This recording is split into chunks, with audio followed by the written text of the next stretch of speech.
We are going to get started. It is now 4:33. Welcome to the General Government Subcommittee meeting of the Springfield City Council. We have one item on the agenda, and that is the discussion on rent control resolution. I know my colleague who is on the General Government Committee, Jerry Martin, is on his way, but I just assumed we would get started in his absence. I'm also joined by Councilor Walsh, as well as Councilor Click Bruce. And if we could just start by going around the room, introducing yourself. If you're part of an organization, please identify which organization you're a part of, and then we'll get started. Erica Cruz, National Center for Civic Empowerment. I'm Katie Talbot. I'm with Springfield No One Leaves and a resident of Pine Point. I'm Tyler Jones. I'm with Springfield No One Leaves and a resident at Forest Park.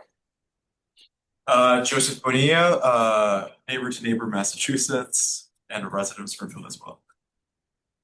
I'm Michael Wright. I'm with Springfield No One Leaves as well. Okay, perfect. And we're also now joined by Councilor Jerry Martin. So we actually have a quorum. What we'll do is we'll just go through the resolution that is being proposed. Myself, as well as Councilor Govan, are co-sponsors or are the lead sponsors of this resolution. Sure, I'm not muted. I think I'm unmuted here. Can you all hear me? Okay. We can hear you. Okay, all right, good. So what I'd like to do is I'd like to just review the resolution, sort of highlight some of the salient points, and then have a discussion amongst the council. If we have additional time after we've had our discussion, then we'll certainly open it up to the public and we'll go from there. Sounds good? All right, so the resolution that is being proposed reads as follows. Whereas the rapidly escalating cost of housing in Springfield has created profound instability for renters, placing many seniors, essential workers, and families at risk of displacement and housing insecurity. And whereas, as of 2023, 24% of Springfield renters are housing cost burdened, spending 30% or more of their income on housing costs. And of those, 31% are severely cost burdened, paying 50% or more of their income. Whereas rent control was banned through a 1994 statewide ballot question by the aggregate of Massachusetts voters, despite Springfield voters supporting the continuation of rent control by a significant margin. And whereas the current Massachusetts statute currently prohibits rent control, so that Springfield cannot address this problem without legislative action on the state level. Now, therefore, be it resolved, the Springfield City Council supports Bill H2328 and Senate Bill 1447, an act enabling cities and towns to stabilize rents and protect tenants, calling for the repeal of a statewide rent control preemptions, allowing cities and towns to institute rent stabilization measures and implement tenant protections with exemptions for owner-occupied buildings of 4 or fewer units and for newly constructed buildings. And be it further resolved that the city clerk is hereby requested to transmit a copy of this resolution to the Attorney General, the Springfield delegation of the Massachusetts Legislature, the Mayor of Springfield, and the Governor of the Commonwealth. So this particular resolution, as a quick summary of what it is that I just read, is really in support of our former colleague, State Senator Adam Gomez, his proposal in the state Senate, which is currently hopefully going to move forward. And we certainly want to give it the extra added oomph that it might need to pass through the legislature. And just to highlight, I mean, I know all of you probably have reasons why you may or may not be supporting rent control. But just to recap, this particular resolution is not the end all be all. What this resolution does is it allows for localities to adopt it if they so choose. And so this resolution is merely in support of the legislation that Adam has put forward. But in order for it to become law, we need to adopt it either as a city council or through city charter or through an actual ballot question that goes before the voters of the city of Springfield. So regardless of how you feel on this, if you feel that local control, that we should have local control over rent control, then one would think that you would support this particular resolution. And once once this legislation passed, it will come back before, or could potentially come back before the city council if we so choose in the form of an ordinance. And then we can have an even more robust debate as to whether it is folks agree with rent control. As part of the legislation, one, the municipalities will need to opt in. Two, folks or landlords will not be able to raise the rent more than 5% or more than what the CPI is, consumer price index, is that CPI, of 3.8%, which is what it is now. So whichever one is lower, that's the highest that the landlords will be able to raise the rent. And then in addition, there will be a 5-year waiver for new development. So any individual who comes in and who wants to build 5 or more units, then this will not apply for the first 5 years. And we have to have a clause for landlords have to have an actual just cause for eviction. So those are the highlights. Just a quick sort of anecdote from my life. I'm strongly in favor of this resolution as well as rent control. We talk about our young people and we talk about wanting to keep young people here in the city of Springfield. I don't necessarily call myself young, but my brother, who is of a similar age, is an educator in the Springfield Public Schools. He was living downtown at Silverbrick. Right now, he said that his rent would have gone for a 1-bedroom apartment would have been somewhere around $1,800. And for him was way too much for him to be able to afford. And that was as an educator here in the Springfield Public School System. So if we're talking about attracting and retaining young talent here in the city of Springfield, we need to be mindful of how it is that we're going about doing that. And one thing that we know is a problem are the rising rents that are impacting not just families, but even those young professionals here in the city of Springfield who we're looking to retain. So with that said, I will turn it over to any of my colleagues who might have questions on the resolution or just want to speak from their perspective in terms of rent control and this resolution, more importantly. Any questions, any comments? Yes, Councilor Martin. Thank you, Mr. Chair. I will be supporting this resolution. As a young man, very similar to the points you were making just now. Many peers, and myself included, looking to start their lives and start their families, and obviously the price of housing and whatnot is out of control, and this would be a much needed step in correction for that. So I'd like to thank the activism of Ms. Talbot in the room for really raising this issue to the level where it's at and putting it on all of our radars. Look forward to supporting it and having it go before the council floor. Thank you. Thank you, Councilor Martin. Councilor Walsh. I see your hand raised, followed by Councilor Click Bruce. Thank you, Mr. Chair, and thank you for that explanation. There was so much in it, and I appreciate Senator Gomez putting it forward. I think that everything in it rings true, and one of the things that concerns me about the high cost of rent is that young people cannot even, not even young people cannot find a rent that they can afford. It impacts the quality of life. So I'll be supporting the resolution. And I know there's many groups here today. I think it's important to know that Mass Senior Action Commission is strongly in favor of the proposal, and I believe they will be coming to the public speak to support this motion. I plan on voting for it. Thank you, Councilor Walsh. Councilor Click Bruce. Thank you, Councilor Hurst. I'm a little under the weather, so excuse me on not being on camera. But I will look to support this resolution as well.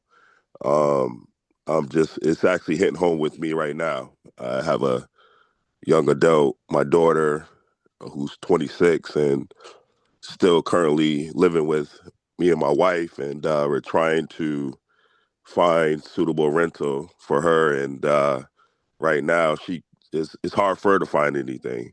So this is something that is actually personal to me, and also hearing from all the advocacy and also the challenges that we hear throughout the community as well. But I also want to put a personal testimony on it as well. So I look to support this. Please add my name to the resolution as well. And I will be getting off because I'm not feeling well, but I did want to get on to support this great initiative for the city of Springfield. Thank you. I appreciate you, Councilor Click Bruce. I hope you get well soon.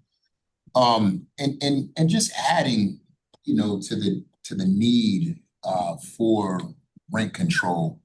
If you just look at everything here in the city of Springfield and the state, in the Commonwealth, and throughout the country, that is just going up, right? From the price of food to the cost of utilities to taxes that ultimately, when the taxes go up for landlords, at the end of the day, they're going to pass that buck on to the tenants. And so if there's some sort of reasonable cap, which I think is certainly in this legislation, it just seems to me that it would make sense. So with that being said, I want to read Zaida's testimonial that she sent to me. She's sorry that she couldn't be here. But she said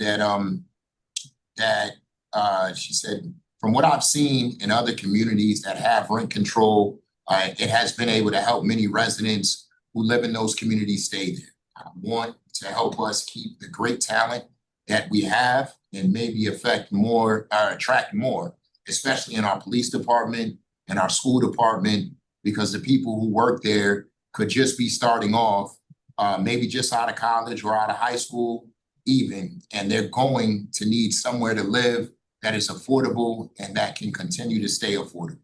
The people who are opposing rent control are mostly realtors and landlords who don't understand the ramifications of increasing rent without any regard to their circumstances. When I was teaching at UMass downtown, one of my students came in one day and said that he would have to move out of the apartment that he had downtown because the landlord raised his rent from $900 to $1,300 a month. He had to move out because he could not afford to stay there. These are the kinds of situations that we are trying to avoid. And more importantly, this shows our support and endorses Senator Gomez's bill that is a much better option than what we have on the table now. And I just want to add, oftentimes I hear, this is going to stunt, the increase in housing here in the city of Springfield.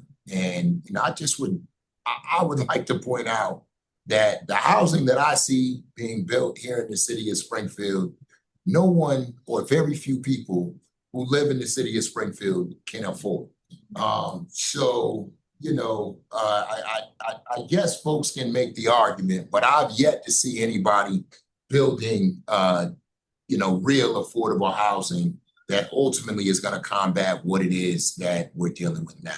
So with that said, certainly appreciate my colleagues. I know there are other organizations. We'll certainly give you all 2 minutes if you want to chime in and give your experience. I know there are some folks that are going to go back and watch and listen to this video once they realize that this is going to be on the agenda on Monday. So we'll give you all the opportunity to chime in. And we can just start on this side of the room if folks want to say something and just go all the way around. Yeah, Kitty, you can go first. I got your back after. You know, rents in the last 3 years have increased 37% in Hampden County and in Springfield. Our incomes have not increased in the same rate. So who are these homes for? Who are these rents for? They're not for the people that have made Springfield the city that it is, that I love, that I've come back to. And if we want to like have a city where people get to stay and build roots, in which creates both better small businesses, better schools, better communities, we need to make sure that the housing is affordable, safe, and dignified for them to stay there. Thank you. Sarah. So as a former board member at Allen Park, I just wanted to note that even though that's affordable housing is also not affordable. So people assume that affordable housing, all these people are paying 30% of their income, but it's unaffordable. And when our residents their rent goes up, they don't give them enough time to adjust to the new income or to the new rental, whatever. And it comes to the same when it comes to the recertification. They have cameras on Allen Park. So it's not like you can sit there and just move anybody in. You have to report who's in your home. So 2-income households, they end up paying market rent. And Allen Park is close to $3,000 in market rent. It's double a regular landlord's. And I understand why landlords also bring up their rent because property taxes are going up, but I think it's important for the city to also consider stop raising property taxes. Because if we stop raising the property taxes, the rent won't go up.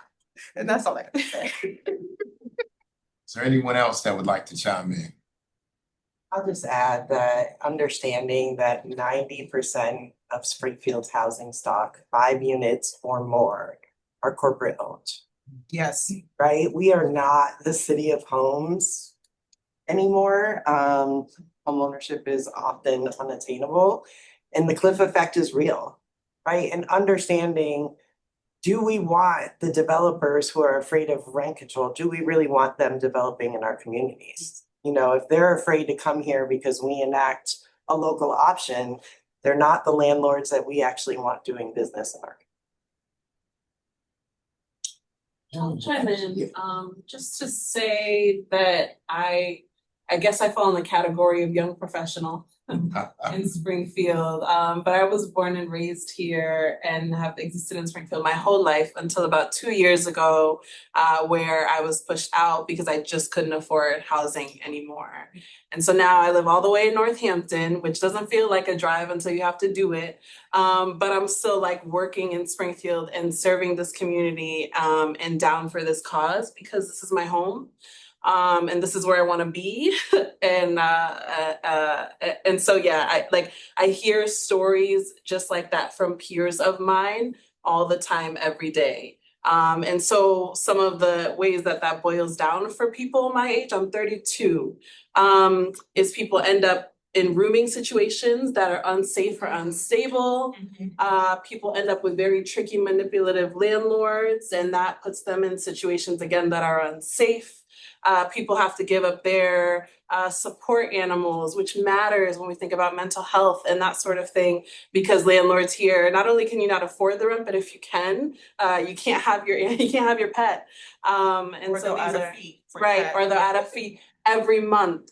Right. And in my particular case, I just had a landlord, and thanks to conversations with Katie, right, who was like, pump the brakes.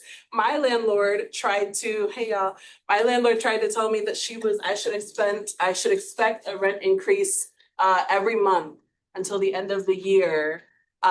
Because I asked her to give me a heads up because she's been going up and I'm reaching my max. So she told me that I should expect a rent increase. And luckily I was able to talk to someone like Katie and be told that that's illegal. But that happens to peers of mine all the time who don't get that information and get taken advantage of. So when we think about all of the stories we're hearing, this also contributes to homelessness in our community of like very young people, right? So yeah, that's just sort of something that I'm hearing often and part of my experience. I'll Anyone else? just add the property tax, just because as a homeowner in the city of Springfield, understanding that property tax is based on the comparable sales in your neighborhood, right? That's where that total comes from. And we have speculators coming in, buying these houses at cash offers instead of financing, that's driving those property taxes, right? That is pushing out our elders, and our elders are going into the rental communities and they only get a 3% increase. If they're on fixed income, our differently ables are on fixed income. The property tax is really limiting what speculators can buy in our neighborhoods. And I wanna Springfield add has to on look to at that that. too. I wanted to add on that the new housing developments, I don't have no problem with new houses, but they're $500,000. And then my mom lives in Ward 8 in the corner of Bay and Berkshire. And before those new housing developments next to the Shell gas station, Your mom and I must be neighbors, what's up? the property taxes have gone up there, right? They've been unaffordable for my mom, and she's on a fixed income. She's retired on a fixed income and she struggles with her property taxes. Sometimes I have to come out of pocket to help my mom. It's unaffordable. So I think the other thing that we haven't focused on is the fixed incomes in our seniors, right? And so as folks raise these rents to be unaffordable, it's also having a significant impact on those who are on a fixed income. So yes, and yes. My perspective from a tenant who was hit with a 50% increase in his rent from 800 to 1,200. That was from after Springfield Gardens sold the building to HP Rum / Speed Trade Properties. So they want to go up to $1,200, but give me nothing. Don't come in and fix the walls. Don't come in and fix anything, the ceiling, nothing. And as far as I know, none of that stuff has been fixed since I moved out. So it's actually disgusting. Maintenance issues. Yes. Excuse me, sorry. Sorry. Councilor Davila, I know you have just joined us. We will likely give you the final words, or if you have any questions, you certainly can ask them probably after the next two speakers. So. Thank you, Mr. Chair. Thank you for the wonderful conversation. I would say that we here in the city of Springfield, we need to do something to address this issue with rent. I believe last numbers that I looked at was something like 51 or 57% in Hampden County of people are cost burden, meaning they spend more than half of their monthly income in rent. Something we got to do, otherwise we're going to have a major displacement in our hands in the future. But thank you, Mr. Chair. Thank you, everybody, for showing. Appreciate you, Councilor. Yes. Mr. Chair, thank you so much for, putting us together, calling this meeting to order and, discussing a matter that is near and dear to a lot of residents here. I think that I don't really talk about my age too much, but I'm 22. A recent baccalaureate grad, and I live at home. I mean, I like, and that's the thing is, that's the truth for, so God bless you. That is the reality for so many people who I graduated with. Like literally every single person that I know from my class is literally living at home, working full time, doing something so that they can save money and, afford the rent, or the world that we live in. And the people who, graduated maybe 2-3 years ago are living in cohabitation spaces. So, they can't afford to live on their own. They have to like either have a partner to share rent with or do whatever. And like the truth is that when we look back at maybe 2, 3, 4 decades ago, the expectation was that, you go to school, you find a good job, you get a home, you get married, so on and so forth. We can't afford homes. I mean, like, let alone the rest of the stuff. Literally, and it's an important reality to consider because earlier, Mr. Chair, you mentioned the youth and our older generation. I studied gerontology in college, and by 2035 and 2040, 1/3 of the US population is going to be 65 plus. And in Massachusetts, it's going to be even higher. And when we're looking at the burden of these taxes, these tax increases, these rent increases, are we going to throw everyone to the streets, Mr. Chair? We're looking at Springfield, and we have a pandemic of a lot of people who are increasingly experiencing housing insecurity or even being homeless. And the thing is that a lot of average day people, I'm sure many people in this room have had to choose between, do I have enough groceries? Do I pay this bill?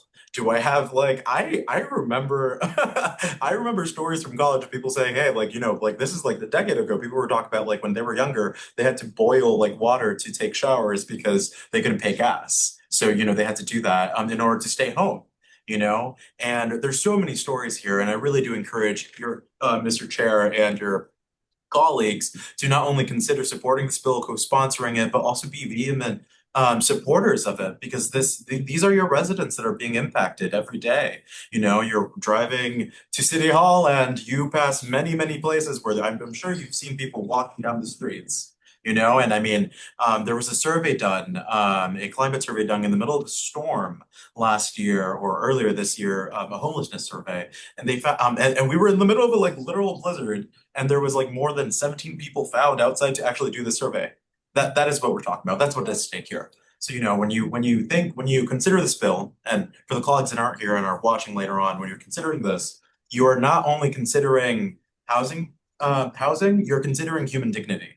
So I hope that y'all support this bill, or support this resolution, excuse me, and consider moving not just words into a resolution, but also a resolution into action. Thank you, Mr. Chair. Yes, we'll wrap it up with you.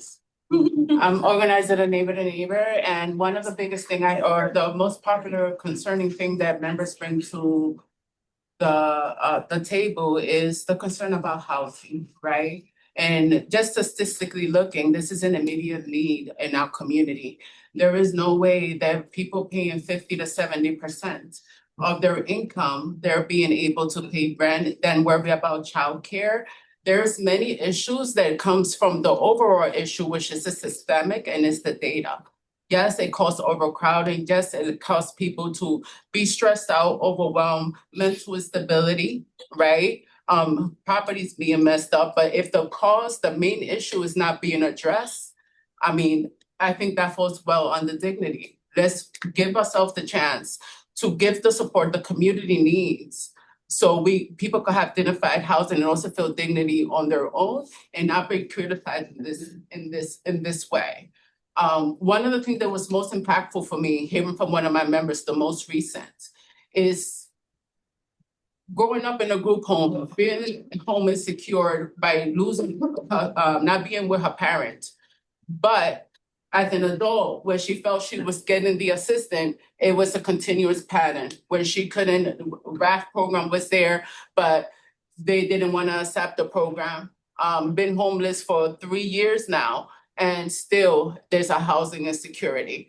And I think that for humanity, it's very insane for the mental stability and for what we have function our system to take care of our people. It's important that we feel secure and we have a place called home. Me, myself, my rent increased $300 from 1 month to another with no warning. And because that was $300 in 1 month, and then they still wanted more because it was a single family property that I was renting. They wanted more. So they was like, you know what, we're going to remodel. And if you can't pay, first I had to pay for me to get out and provide shelter for my family for them to remodel. Second, they wanted to increase the rent another $600. That's the only house my children knew for the past 7 years. How do you explain these things to your children? So what I'm saying is like, this is a systemic issue that we need a level of stability. For a place that we could come home, that we could be able to afford, our wages is not quite making it. We're neglecting our children because we have to work 10, 15 hours, 80 hours a week in order to make ends meet. We are crying for your help. We are crying for your support. It was proven through signatures that across all Massachusetts, people are asking and pleading for this help and assistance. We have Greenfield that have signed, Holyoke is getting on board, and other municipalities in the area. And we ask for our city council that in several states has made it public that we will support rent control to please sign the resolution. This resolution is non-binding. This resolution is just putting on paper where we could let the state know that we are in favor and our people is pleading for this help. Certainly appreciate that testimony, and I'm encouraging all of you to sign up if you haven't signed up already. we'd love to hear from you. I think the entire body ought to hear from you.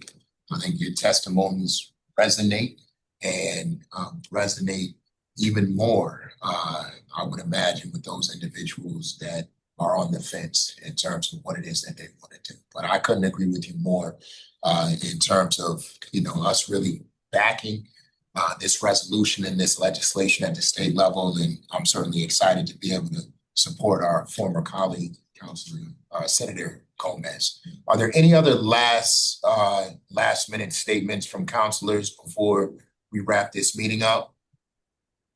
If not, I would. Add just, Yes. sorry, I know I came a little late, but we're really happy to see this moving forward in Springfield because I can tell you guys countless stories. We're statewide, starting in Boston, when they're trying to push this forward, and really folks are sort of passing the buck and folks are saying, well, we've done all we can do, let's push you out. When people are being pushed out so far, there's no other place to be pushed out for. And from Mass Senior Action's perspective, is like housing is a human right. And so they have been speaking out on this statewide, and I was really happy to share that Springfield is really looking at this resolution and pushing it forward, because we all know it's a crisis and we have to be at the table together so that we can solve this crisis.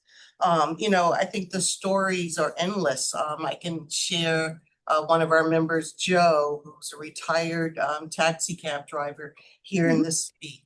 Over maybe 2 years ago, we began to notice this in-house sort of with him, and he lived in this building for years, and all of a sudden a new developer purchased it, and his rent went from close to 40%, and he simply can't afford that. He's on a fixed income. And so he was greatly scrambling for a good while, thought he had a good relationship. Everyone thinks they have a good relationship with their landlord until money comes and they can realize that they can charge more. And so I think that we are at a point where it's almost criminal to have it be charged more, because I think as City Councilor Walsh hit it on the nail, we're talking about a quality of life, and people deserve to have a great quality of life. They deserve to have a safe home to live in, and one that's affordable.